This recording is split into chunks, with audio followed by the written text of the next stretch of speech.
Welcome everyone. Today we have this 2023 Nissan Ariya. It's their pure EV little crossover. Now in this video we're going to talk about these exterior lights, the interior lights, and get it out on the road for a test drive, as well as all of the features and specs, just like a full review. Now starting with things up front, one thing that stands out to me is this daytime running light. So you're going to get LED headlights, LED daytime running light standard, and we even get this illuminated Nissan emblem. What do you think of that? That is also standard, the front badge. We're also going to get LED fog lights on the top three trims. There are several different trims, and this is the Empower Plus, which puts it at the second from the top, and the top is the Platinum. Now look at this giant LED turn signal as well. And then we've got these nice headlights in here and the high beam tucked in right on the inside.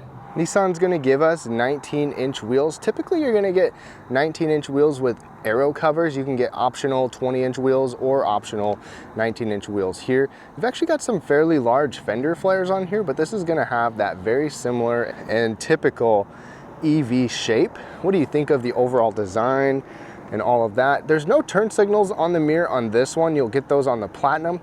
And dimensionally, this is 183 inches long, so it's actually right in line with the Nissan Rogue. And rounding things up, in the back, you're gonna get a full width LED taillight. We've got this LED turn signal right here, Nissan branding, the Ariya badge back here, Empower Plus badge back here as well. And there's some glossy black accents on this Ariya. You just can't really tell all that well at night. But let me know what your thoughts are of this exterior. Now coming to the cargo area, Nissan will give us a power lift gate. If you want a hands-free motion activated lift gate, that's going to be only on the top Platinum trim. But you've got the same buttons up here to lower it and to lock it, as well as a little grab handle right there. And you're going to get about 22, 23 cubic feet back here. Certainly not class leading, but this is still not bad either, and bigger than what you're going to get in most trunks of sedans. You've got some extra storage over there. You've got a light up underneath of here as well. And Nissan gives you this divide and hide cargo system, and I'll show you what that looks like. You've got another little storage area right over there. So first of all, let's lift this one up. Look, you can lift this up. You've got some space up underneath of there. You can lift this one up and even slide it down into place like that and basically divide things. But these are both movable pieces, and underneath of here there's also maybe enough room for a tiny little donut. You have a tire inflator kit, and you can take this foam out and have a little space underneath as well. The only thing I wish we had back here was maybe some sturdy cargo hooks or like grocery bag hooks or something like that, but you do have some tie downs nonetheless. Now to fold the seats down, you do have to reach ahead or go to the second row, and they pretty much fold down effortlessly. And this is actually a pretty nice flat area. If you get rid of that cargo cover, you've got some decent height in here, not bad at all, and about 60 cubic feet all total. Now before we look inside, the charging door is over on the front passenger side. You get a light, and you got these actual, they're like nice little levers to just pop it open, instead of these things you have to fuss with in order to get access to it. And charging times for a 240 volt, it's about 14 hours, or you can use the DC fast charger and charge 80% in about 40 minutes. And Nissan actually gives you a charger standard. Now most of the time you either don't get one, or you just get a 3-prong 120 volt plug like this. Nissan gives you an adapter to make this a 240 volt plug, just like this. So all you gotta do is get a plug in your garage, which will save you money versus having to go somewhere every time, or time charging with one of these, and you can charge pretty much a full battery overnight. This is a game changer, and this comes with the car.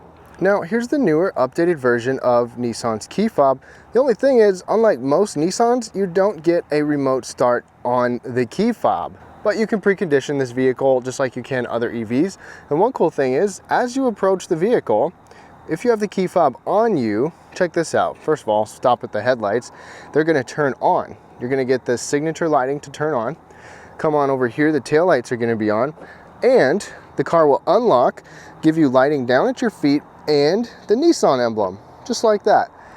And if you walk away, the car will automatically lock as well. But with the smart key, like I said, it unlocks. We've got little 3 lines right here to lock it, or you have a sensor in the back to unlock it. And you actually have the smart key access on the back door as well. Let's go ahead and hop inside and take a look at what we have to offer in here. Now this one's going to give us leatherette seats. This is a leatherette material. It's not real leather. You can get Napa leather on the Platinum model, but you've got perforations in here, good sized bolsters in here, and it's still pretty soft, but there is kind of a stench on the inside of this car of just, you know, fake material. So I don't know if it's these seats or the car itself. And down here, you've got 4-way lumbar support, which is going to give you 12-way power adjustment on here standard, which is really nice. We're also going to get memory settings over here on the door for the driver's side. Passenger side will get it on the Platinum model. The steering wheel is manual tilt and telescoping, but it can be power adjustable on that Platinum model, and this is leather wrapped and it is heated. And overall comfort in here is good. These seats are standard as being heated. If you want ventilated or cooled seats, you're gonna have to go for the top end Platinum model. And we're already at $60,000 here. Let's go ahead and start it up. Foot on the brake, push button start is right there. You're gonna get some nice little graphics on this car, pretty common nowadays. Don't mind these two blinking lights. Those are sensors for your driver assist features here. I will cover those up in the test drive. And then over here, we're gonna have nice material on the door, even soft up above, a good armrest and grab handle, and this ambient lighting in here with a decent bottle holder. My big mug even fits in there like that. Just to the left of the steering wheel, you actually have manual height adjustment lights. In the US, this is very rare, very common in other countries, but not here. Driver assist stuff, you've got your head-up display information here, which we'll go through. We've got brake hold over here, button for charging, plus open up your lift gate. Steering wheel controls are nicely lit, so right over here, we've got a new version, kind of new styling for a Nissan steering wheel. You've got driver assist features, phone features, controls for your large display right up overhead, and this is a big crystal clear display, which we've seen in other Nissans. You can control a lot of what you see on here. You can change the look of it as well, so it's more traditional, or we can move it back so you've got a different view right here. And there's a lot, it's still a similar setup to other Nissans where you have these menu items on here, different things that you can see, and settings, a lot of different settings that you can go through. Otherwise, you've got a bunch of different trip computer stuff in here too. So it's pretty nice and it's very user-friendly, and there's a lot of information that you can see. Nissan also gives us rain-sensing windshield wipers on here. Then right up overhead, right now you can just see the speed on there, but you can turn this off or on with that little icon to the left of the steering wheel, but it's a decent size head-up display. The head-up display is on everything except the base model. And then coming over here, take a look at this. We got another massive screen from Nissan. Now we have wireless Apple CarPlay and Android Auto, but I believe, we have wireless Apple CarPlay, but I believe Android Auto is not wireless. You've got shortcuts over here. This is all touchscreen right over here. Even over here, you've got your brightness controls. You can quickly access your camera, which we get a 360 camera, as you can see up on there. But let's go back out of here. So the main display is totally different than what you've seen in other Nissans. We've got different menus on here, different screen settings that you can go through, just a whole bunch of different things, and a lot of EV specific stuff as well, even finding a charger, all the things like that, and some settings that you can customize on here too. You've got Wi-Fi, you can see you've got Amazon Alexa on here. You can get a 10-speaker Bose system on the Platinum model as well, and there's even a wireless charger right there. So I can just kind of tuck this down in there, and it's pretty much guaranteed that it's going to be in the right spot and wirelessly charged. Plus there's an extra little storage bin right there. You know, this is small if you're expecting a large area, but there's more space underneath of here, and this entire center console can move forward or backwards, and it's all power adjustable, and it's got a pretty big range. I had it all the way forward before, but look at that, all the way back. Down there's a little bit of a storage area right there, a couple USB ports, 12-volt power outlet, and it is just wide open down here, and more ambient lighting down there too. The other crazy thing is, check this out. We've got these buttons right here. Watch this. Boom. You've got an extra like glove box essentially, or like you could say your center console, whatever you want. You've got this tray that can move in and out, or you can tuck some stuff down in there, and it's actually kind of deep. So check that out. You can go all the way down there, and I don't love that this is power adjustable. on this model, but you know, that's just the way it is. Another wild thing is that this is actually like haptic touch climate controls. So you can control your climate by going through the screen, or you can do things on here, and you think you could just tap it, but you actually have to press on it and it gives you a little feedback. It's delayed. It's never as quick as a real button or as nice as a real button. It looks very nice and it's pretty seamless, but I still wish we had actual buttons for it. But like I said, if that bothers you, you can go up here and adjust even more climate control things. Talk about haptic buttons, these are as well. So your drive mode's right here, E-step, which is not one pedal driving, but we'll go through that in a little bit. You've got a little charging icon for your phone, auto parking to help you park parallel or perpendicular. Plus the cup holders here are good size as well, and you've got some good accommodation rings, or good accommodation little pieces right here so that it can take up smaller or larger items. And the trim and material right through here also looks pretty nice. The center console is also soft. Right over here we've got a soft opening glove box with a nice soft liner in there too. The entire dash is pretty soft going up across there. We've got some ambient lighting running across here too. I'll show you more of that in a second. You've got a mirror that can be automatic dimming, or it can be a digital mirror. So you've got a digital rear view mirror on this model. This is pretty nice. Overhead we've got LED lighting, just a touch button right there. You can have it set so that when the door opens it can turn on as well, or you can touch this button over here and adjust the brightness. You hardly ever see that as an option, so this is pretty cool. And another thing, you've got garage controls right up overhead, as you can see there. Plus we've got a panoramic roof. Take a look at this. This panoramic roof is pretty large. Slides back way back there, and the panoramic roof is on the top 3 trims. And this part actually opens up. So, you know, unlike some EVs where it's just a glass roof and not even anything covering it, you've got a cover for it, and you've got a roof that actually opens. All right, now to go through the ambient lighting and the accent lighting, you actually have to go onto this, or in your screen right here, and adjust it through your steering wheel. I'm used to doing it on that screen, so it's a little weird going over here. But if you go to the vehicle settings, interior lighting, and accent lighting, you can adjust the brightness of the lights down there by the door. So it's on low, turn it up bright, and the camera adjusts to it, but you can adjust it with that. Plus we go to ambient lighting, and check this out. It's this ring of light. It's like a line. I got it turned off now.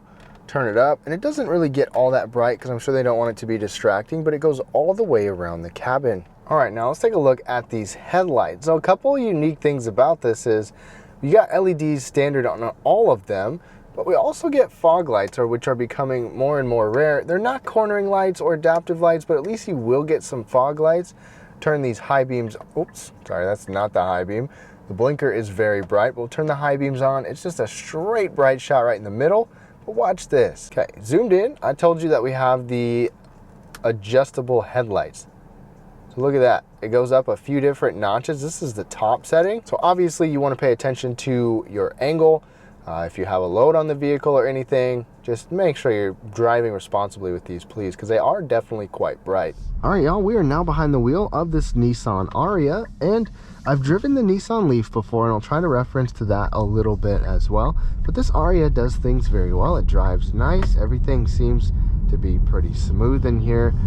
Let's talk about the powertrain specs. So you don't get a frunk under the front hood. You still just get some, you know, hardware and things like that. But the specs here are an 87 kilowatt hour lithium ion battery, their bigger one, 238 horsepower, 221 pound-feet of torque, and front wheel drive is standard with 289 miles of range. The max range that you can get is 304, but if you bump up, if you want some power, the all-wheel drive models will give you more power. But if you bump up to that platinum model, the top end model, you'll get over 400 pound-feet of torque, and the all-wheel drive models are going to give you 0 to 60 in less than 5 seconds, 4.8 seconds exactly, and this one is 7.2 seconds.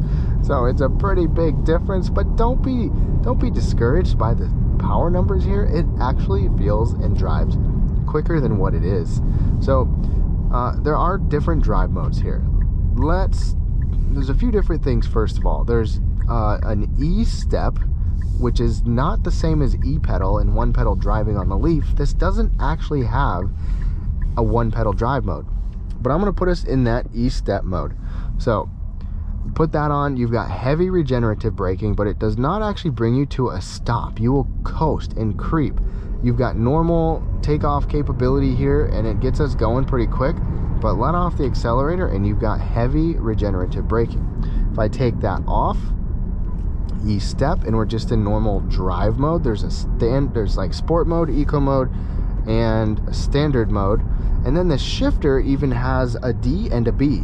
So in the D, you have a lot of coasting ability. You know, you just coast. There's not much for regenerative braking. So that's how I typically drive it, and that's what resembles a normal gas car the most. But if I put the shifter into B mode, just pull back on it once, and then boom, you've got regenerative braking right away. You can still accelerate like normal. So it's an in-between the E-step and the regular drive. The B is regenerative braking. So you've got 3 different levels essentially. And then you've got an eco mode, standard mode, and sport mode, which basically control your throttle response and throttle input. So basically like 3 braking modes, 3 accelerator modes, and you can just play around with those and see what you like. Going down this hill, I have it in braking mode. I'm going to take it out so we're in drive, and then we'll be able to coast down the hill a little bit better. Now, one note about the Ariya is that it's a pretty quiet ride. It's a mostly comfortable ride, but you can get some definite like rocking in this car. A lot of EVs have that stiff chassis weight at the bottom where you can feel like you're going over little ramps sometimes. The brakes on here do pretty good. You've got good turning radius in here. And let me put us in, actually we'll just stay in normal mode and put the pedal down. Definitely much more relaxed acceleration than other EVs, but don't worry about that. I mean, this is plenty quick. I just put us in sport mode, and it gets you going a little bit more, a little bit faster. You don't have the noise input that you do with some other EVs. It's just you know, plain electric, quiet driving. And you've got different things you can mess with. You've got a head-up display up here, and they give you the ProPilot 2.0, which gives us the intelligent radar cruise control, the navigation-based control. You've got lane centering, the blind spot monitor, emergency braking, pretty much all of the full suite that you'll get with pretty much every one of these cars too, every other Nissan. So how does it compare to the Leaf? Well, this is basically the premium version of the Leaf in every category, you know, from technology to space to features to range to power. Everything is just nicer than the Leaf. The Leaf is definitely more budget friendly, so keep that in mind. It's a good option if you want like a lower cost electric car, whereas this Ariya is a more premium version of that Leaf, and this is bigger too. So if you're coming from the Leaf, I think you'll still like the Ariya, except it doesn't have the one pedal drive mode. Maybe they'll add that, hopefully they will, but otherwise, there's a lot to like about it. Nice features, it's comfortable, it drives pretty well. You've got good competitive range numbers here as well. So I'd love to know your thoughts on this too, and let me know what you think of this video. A little different than my normal reviews, different than my night videos, just kind of all blended into one. But Nissan did a nice job with this Ariya, and I hope you enjoyed it. Leave your thoughts down below, and have a great day.